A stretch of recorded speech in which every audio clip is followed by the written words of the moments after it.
What if free will is just a beautiful illusion? What if everything you've ever done, your choices, mistakes, successes, failures, who you loved, who you hurt, when you gave up, nothing more than the result of unreal dreams? Your upbringing, your brain, your environment? If that's true, then all your effort, your "I could have done better," might just be a story you tell yourself. If you never truly had free will, then what's the point of trying?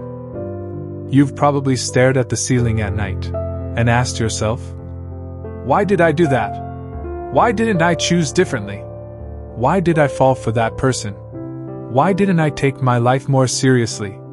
Why did I send that message, say that thing, ruin everything? You blame yourself. I'm weak. I'm stupid. I'm a mess. Behind all that self-hate, there's a quiet belief. I could have done otherwise. But what if, from the very beginning, you never actually could? Try looking at yourself as an insanely complex machine. Everything in you was programmed over time. Your genes shape your temperament, your emotional tendencies, your family, the way you were treated, the praise, the neglect, the abuse, shaped how you see the world.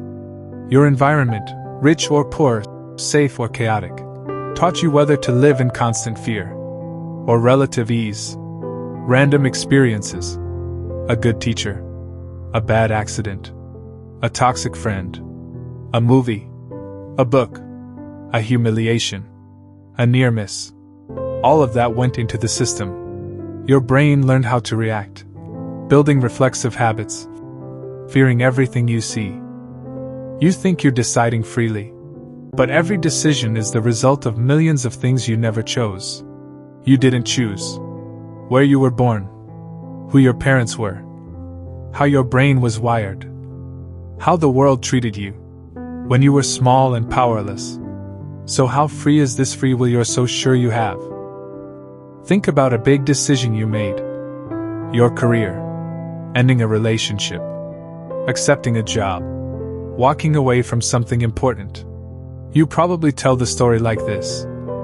I thought it through, weighed the pros and cons, and finally decided. Sounds very free. But rewind. Why do you even think the way you do? Why this logic and not someone else's? Why is your priority safety, while someone else's is freedom? Why are you the kind of person who gives up easily, while someone else clings on no matter what? Those things didn't fall from the sky. They were built out of thousands of prior moments. You never had a say in. That moment when you decided might just be the last frame of a long chain of causes. Here's where it gets uncomfortable. If people don't truly have free will, how do we see those who do bad things? A violent criminal, an addict who burns their life down, a cruel parent, a toxic partner. If they're just the product of genes, trauma, environment, and bad luck, they never chose. Are they evil? Or just broken? Should we hate them?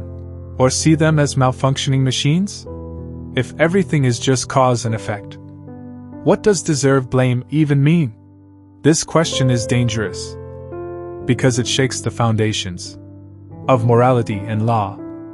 If everyone can say, I'm just a result of my circumstances and genes, who is responsible for anything? If no one could have done otherwise, then what is punishment? Other than a bigger machine correcting a smaller one? But there's a less extreme way to see it. Maybe we don't have absolute free will, but we do have some relative freedom. A simple machine reacts the same way every time. Input A, output B. Humans are much messier. We can think about ourselves. We can imagine the future. We can regret. We can learn from our mistakes. You're still shaped by your genes, your past, your environment. But somewhere inside that black box, there's a tiny margin. The ability to pause for half a second before doing something. The ability to notice a pattern. The ability to slowly change. If given enough time and the right conditions, free will might not be a magical power floating above cause and effect.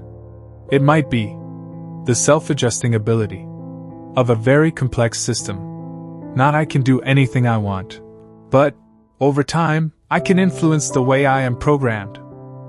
Here's the brutal answer. Even if you give up, stop trying, and say screw it, it's all determined. That surrender is also part of the chain. Not trying is just another outcome of your wiring and your circumstances. But there's a more interesting question. Knowing you're not fully free, what kind of machine do you want to be? A machine that just runs old scripts, repeats its trauma, repeats its mistakes, passes its pain on to everyone nearby?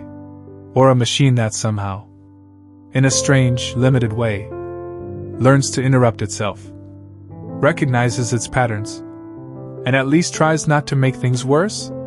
You might not be as free as you like to think, but there's still a huge difference between someone who sleepwalks through their programming and someone who sees it and fights with it. Part 6. Seeing others through the lens of fate. The no free will perspective also shifts how you see other people. The person who hurt you isn't just a bad person, but the end result of a chain of damage. They probably don't understand themselves. That family member who keeps destroying everything might not be trying to ruin your life, but simply doesn't have the internal tools to choose differently. This doesn't mean you have to accept everything, forgive everyone, or let people walk all over you. It just raises a question. Do you want to respond to life purely as a judge, or as someone standing in the middle of an endless web of causes and effects, where you, too, are not as innocent as you'd like to think? Part 7. Free or not, pain is still pain. Whether you believe in free will or not, one thing doesn't change. Pain is still pain. Regret is still regret. Loss is still loss. Knowing it was all determined doesn't really make it hurt less. When you lose someone you love, it doesn't erase the sting of remembering a stupid decision. So maybe the real question is, does the idea there is no free will make you live better or worse? Does it make you more humble, less quick to judge others? Or does it become a convenient excuse to avoid responsibility for anything? Part 8. Ending. If tomorrow someone proved beyond doubt that free will doesn't exist, that every choice you've ever made was just the outcome of a chain you never controlled, then you're left with a small, difficult question. Given everything you didn't choose, what will you do with the tiny part that still seems to be in your hands? Maybe your freedom isn't about being able to do anything. Maybe it's about how you choose to tell the story of yourself and others, and whether you use the rest of your limited time to add more pain to the world or to slightly reduce it. Outro. Open question. If you went to bed tonight truly believing, I never really had free will, how would you live tomorrow? What would you let go of? Because you finally admit it's out of your control, and despite all the programming, the damage, the things done to you, what is the one small thing about the way you live that you'd still want to try to change?